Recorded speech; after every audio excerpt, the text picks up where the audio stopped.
الله أكبر الله أكبر الله أكبر لا إله إلا الله والله أكبر الله أكبر ولله الحمد الله أكبر الله أكبر الله أكبر لا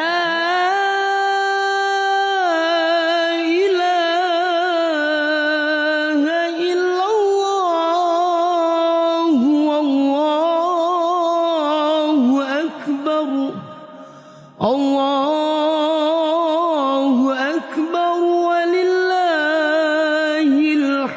الحمد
اللهم صل على محمد اللهم صل على سيدنا محمد اللهم صل على سيدنا محمد وعلى آل سيدنا محمد الحمد لله رب العالمين اللهم قو الإسلام من المسلمين والمسلمات والمؤمنين والمؤمنات الأحياء منهم والأموات وسيرهم على مع الدين ربنا اختم لنا منك بالخير ويا خير الناصرين برحمتك يا أرحم الراحمين. السلام عليكم ورحمة الله وبركاته. الله أكبر الله أكبر الله أكبر لا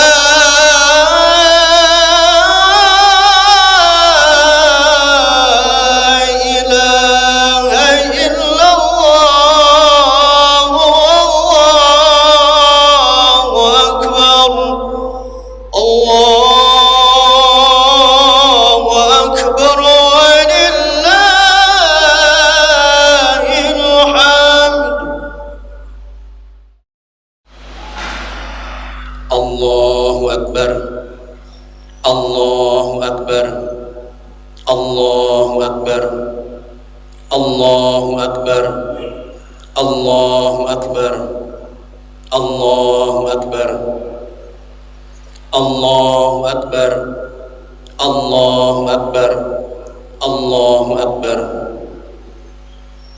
الله أكبر كبيرا والحمد لله كثيرا وسبحان الله بكرة وأصيلا لا إله إلا الله وحده صدق وعده ونصر عبده وعز جنده وهزم الأحزاب وحده لا إله إلا الله والله أكبر الله أكبر ولله الحمد. الحمد لله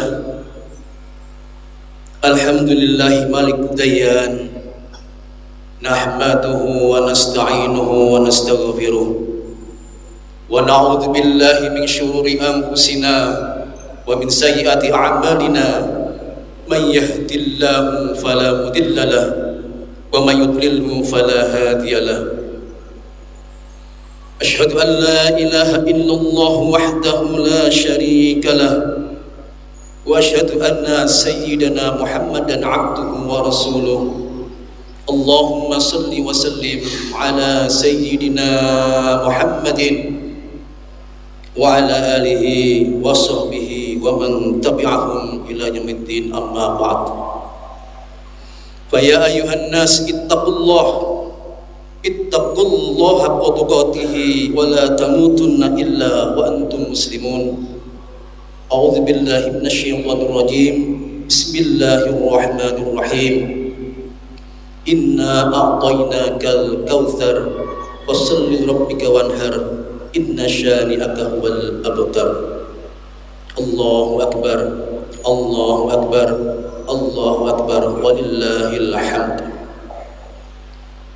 Ma'asyiral muslimin, jamaah Idul Adha rahimakumullah. Marilah kita bersama-sama meningkatkan ketakwaan kita, iman dan takwa kita kepada Allah Subhanahu wa taala, benar-benar takwa menjalankan perintah-perintah Allah dan menjauhi segala larangan-larangannya. Idul Adha yang dirayakan oleh umat Islam di seluruh dunia pada setiap bulan Dzulhijjah merupakan hari raya yang sangat identik dengan dua ibadah, yaitu haji dan umroh, haji dan kurban. Dalam tuntunan agama Islam, kedua ibadah ini memang hanya bisa dilakukan pada bulan Dzulhijjah, hari raya Idul Adha. Haji dan kurban juga tak bisa dipisahkan dari kisah dan perjalanan hidup Nabi Ibrahim beserta keluarga, karena banyak peristiwa yang mewarnai kehidupannya diabadikan dalam ritual ibadah haji dan kurban. Pada kesempatan khutbah kali ini, mari kita menapak tilas dan menelusuri kembali kisah perjalanan dan perjuangan hidup yang dialami oleh kakek moyang Nabi Muhammad sallallahu alaihi wasallam yang berkaitan erat dengan ibadah haji dan kurban. Dengan mengenal kembali perjuangan Nabi Ibrahim, diharapkan kita mampu mengambil ibrah, hikmah dan nilai-nilai spiritual sebagai modal dalam menjalani kehidupan ini. Dengan memahami sejarah ini, mudah-mudahan kita juga bisa termotivasi untuk bisa melaksanakan ibadah haji dan kurban yang semua umat Islam pasti mengidam-idamkannya. Kaum muslimin wal muslimat, jamaah Idul Adha rahimakumullah. Kita awali kisah perjalanan dan perjuangan keluarga Nabi Ibrahim dan istrinya yang bernama Siti Hajar.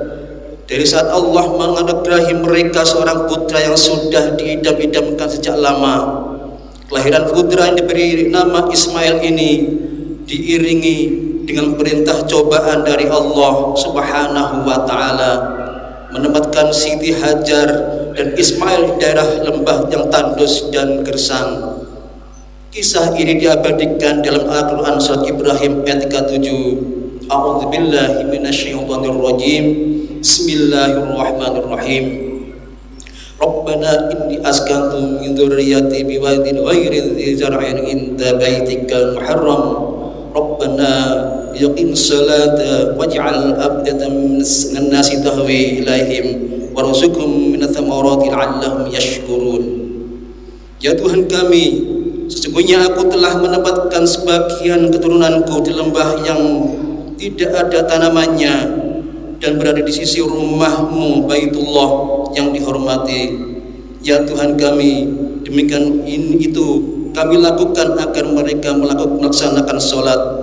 Maka jadikanlah hati sebagian manusia cenderung kepada mereka dan dianugerahilah mereka rizki dan buah-buahan. Mudah-mudahan mereka bersyukur.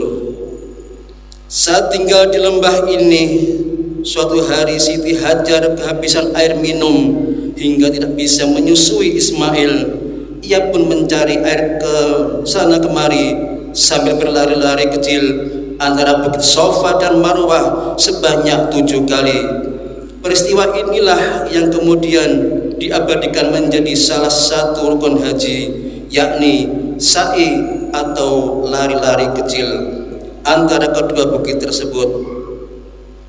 Di tengah kesusahan itu Allah menurunkan pertolongan melalui mata air yang muncul dari tanah tepat di bawah kaki Ismail yang saat itu sedang menangis kehausan. Di tempat inilah keluar air penuh berkah yang sampai saat ini bisa terus dinikmati oleh umat Islam seluruh dunia, bernama air Zam-Zam. Cobaan keluarga Nabi Ibrahim tidak berhenti sampai di situ. Nabi berjuluk Khalilullah, kekasih Allah, ini mendapatkan perintah dari Allah Subhanahu wa taala melalui mimpi untuk menyembelih putra kesayangannya Ismail.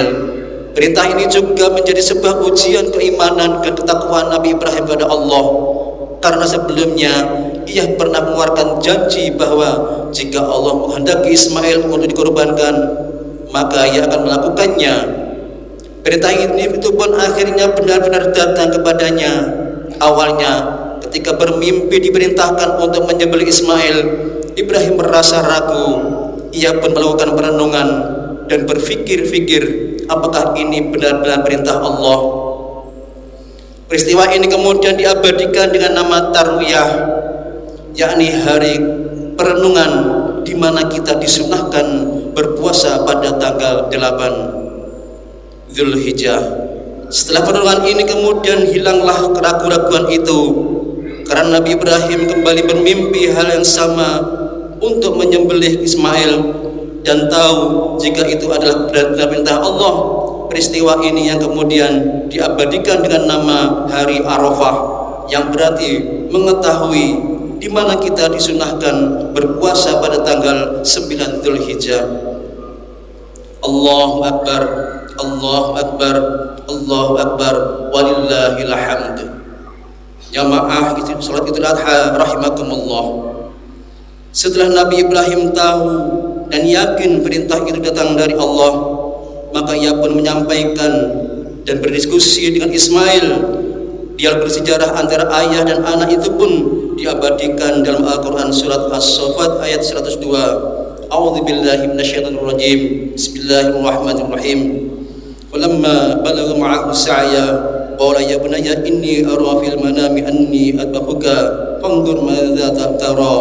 Qala ya batil fa'al ma tumaru satadruni insyaallah minas sabirin. Ketika anak itu sampai pada umur ia sanggup bekerja bersamanya, Ibrahim berkata, wahai anakku, sesungguhnya aku bermimpi bahwa aku menyembelihmu, pikirkanlah apa pendapatmu. Dia Ismail menjawab, wahai ayahku, lakukanlah apa yang diperintahkan Allah kepadamu, insya Allah engkau akan mendapatiku termasuk orang-orang sabar. Akhirnya hari itu pun datang ketika Ibrahim dengan keimanan dan ketakwaan serta Ismail dan keyakinannya akan melaksanakan prosesi penyembelihan. Pada waktu itu Syaitan juga membisikkan kepada Ibrahim, Ismail dan juga Siti Hajar untuk tidak usah menjalankan perintah Allah. Namun keyakinan mereka tidak goyah sedikit pun untuk mengusir Syaitan yang mengganggu. Nabi Ibrahim pun melemparinya dengan batu, yang kemudian peristiwa ini diabadikan dalam ritual ibadah haji, yakni melempar jumrah. Ketika detik-detik Ibrahim akan menyembelih Ismail, tiba-tiba Allah berfirman dan memerintahkan Ibrahim berhenti tidak menyembelih Ismail. Firman ini termaktub dalam Al-Quran surat As-Saffat ayat 107 sampai 110. Wa fadainahu bi dzibhin 'adzim wa turqana 'alaihi fil akhirin salamun 'ala Ibrahim kadzalika najzil muhsinin. Kami menebusnya dengan seekor hewan sembelihan yang besar. Kami mengabadikan untuk ujian pada orang-orang yang datang kemudian. Salam sejahtera atas Ibrahim. Demikianlah kami memberi balasan kepada orang-orang yang berbuat kebaikan. Atas peristiwa ini malaikat Jibril yang membawa hewan untuk disembelih sebagai pengganti Ismail pun berseru, Allahu Akbar, Allahu Akbar, Allahu Akbar. Takbir ini disambut Ibrahim dengan La ilaha illallah, Allahu Akbar, yang kemudian disambung Ismail, Allahu Akbar, walillahil hamd. Dari peristiwa epik inilah umat Islam kemudian diisyaratkan untuk menyembelih hewan kurban di hari raya Idul Adha pada 10 Dzulhijjah. Peristiwa ini juga menegaskan bahwa seseorang dilarang keras mengalirkan darah manusia. Allahu Akbar, Allahu Akbar, walillahil hamd. Jamaah salat Idul Adha rahimakumullah. Dari peristiwa bersejarah keluarga Nabi Ibrahim ini kita bisa banyak mengambil hikmah dan keteladanan, dimulai dari keteladanan perjuangan hidup sampai dengan keteguhan iman dan takwa dalam menjalankan segala perintah Allah dan menjauhi larangan-larangannya. Kisah-kisah Nabi Ibrahim yang termaktub dalam Al-Quran dan terwujud dalam bentuk ibadah seperti sa'i, melempar jumroh, puasa tarawiyah dan Arafah, serta menyembelih hewan kurban, ini harus semakin meningkatkan keyakinan dan keteguhan kita dalam beribadah. Karena memang tujuan dari menciptakannya kita di dunia ini adalah untuk beribadah kepada Allah Subhanahu wa taala. Wa ma khalaqul jinna wal insa illa liya'budun. Tidaklah aku menciptakan jin dan manusia kecuali untuk beribadah kepadaku. Dalam menjalankan ibadah haji dan kurban, kita membutuhkan keteguhan dan keyakinan yang kuat karena harus rela mengeluarkan harta yang kita miliki. Jika tidak memiliki niat yang kokoh, maka haji dan kurban pun akan sulit untuk dilakukan. Untuk berhaji, kita harus berkorban menyiapkan puluhan juta rupiah guna membayar biaya perjalanan ke tanah suci. Ditambah juga kesabaran tinggi karena harus rela antri bertahun-tahun karena banyaknya umat Islam yang ingin menjalankan rukun Islam kelima ini. Untuk berkorban, kita juga harus menyediakan anggaran jutaan rupiah untuk membeli hewan kurban dan kemudian dibagikan kepada orang lain. Namun, ma'asyiral muslimin wal muslimat rahimakumullah, kita tidak perlu khawatir harta dunia yang kita keluarkan untuk berangkat ke tanah suci ini akan dibalas oleh Allah dengan kenikmatan kehidupan akhirat di surga yang abadi. Dalam hadis riwayat Bukhari, Rasulullah sallallahu alaihi wasallam bersabda, "Al-hajj mabrur laisa lahu jazaa'un illa jannah." Tidak ada balasan yang pantas diberikan bagi haji mabrur kecuali surga. Begitu juga dengan ibadah kurban. Rasulullah sallallahu alaihi wasallam telah menegaskan dari Siti Hajar dari Aisyah yang diriwayatkan oleh Imam Tirmidzi dan Ibnu Majah yang artinya tidak ada suatu amalan yang dikerjakan anak Adam manusia pada hari raya Idul Adha yang lebih dicintai oleh Allah dari menyembelih hewan, karena hewan itu akan datang pada hari kiamat dengan tanduk-tanduknya, bulu-bulunya dan kuku kakinya. Darah hewan ini akan sampai di sisi Allah sebelum menetes ke tanah. Karenanya lapangkanlah jiwamu untuk melakukannya. Jamaah Idul Adha rahimakumullah. Demikian khutbah Idul Adha yang mengangkat tentang kisah inspiratif penuh perjuangan dari keluarga Nabi Ibrahim yang diabadikan dalam ritual ibadah haji dan kurban. Semoga bisa menambah pengetahuan kita sekaligus meningkatkan keimanan dan ketakwaan kita kepada Allah, dan semoga Allah senantiasa menurunkan hidayah dan rezekinya kepada kita sehingga kita bisa menjalankan tugas kita untuk beribadah, khususnya mampu melakukan ibadah haji dan berkorban. Amin ya rabbal alamin. A'udzu billahi minasyaitonir rajim. Bismillahirrahmanirrahim. Inna a'tainakal kautsar was-salli wanhar inna syani'akal abtar. Barakallahu li wa lakum bil Qur'anil azim wa nafa'ani wa iyyakum bima fihi min ayatin dzikril hakim wa taqabbalallahu minna wa minkum tilawatahu wa innahu as-sami'ul 'alim. Wa aqulu qawli hadza wastaghfirullahal 'azim innahu wal ghafurur rahim.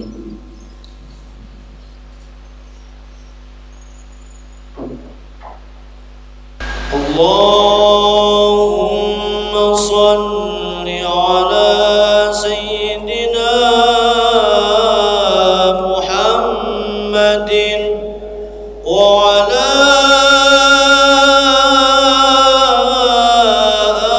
آل سيدنا ومولانا محمد. الله أكبر الله أكبر الله أكبر الله أكبر الله أكبر الله أكبر الله أكبر الله أكبر الله أكبر. الحمد لله الذي أرسل رسوله بالهدى ودين الحق يظهره على الدين كله ولو كره المشركون. أشهد أن لا إله إلا الله وحده لا شريك له وأشهد أن سيدنا محمدا عبده ورسوله. اللهم صل وسلم على سيدنا محمد وعلى آله وصحبه ومن تبعهم بإحسان إلى يوم الدين. أما بعد، فيا عباد الله أوصيكم ونفسي بتقوى الله وقد فاز المتقون. يا أيها الذين آمنوا بتقاته ولا تكونوا مسلمون واعلموا أن الله أمركم بأمر وتفهيم من نفسه والملائكة بقدسه. وقال تعالى: إن الله وملائكته يصلون على النبي يا أيها الذين آمنوا صلوا عليه وسلموا تسليما. اللهم اغفر للمؤمنين والمؤمنات والمسلمين والمسلمات الأحياء والأموات. اللهم أعز الإسلام والمسلمين وأذل الشرك المشركين وانصر عبادك الموحدين وانصر من نصر الدين واخذل من خذل المسلمين وادفع عداء الدين وعن كلمتك إلى يوم الدين.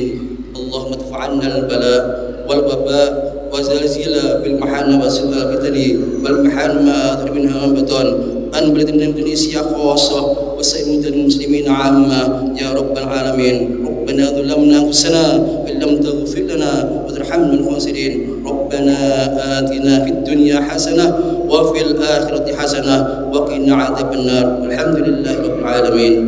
عباد الله، إن الله يأمر بالعدل والإحسان وإيتاء ذي القربى وينهى عن الفحشاء والمنكر والبغي يعظكم لعلكم تذكرون. واذكروا الله العظيم يذكركم واشكروا على نعمه يزدكم ولذكر الله أكبر.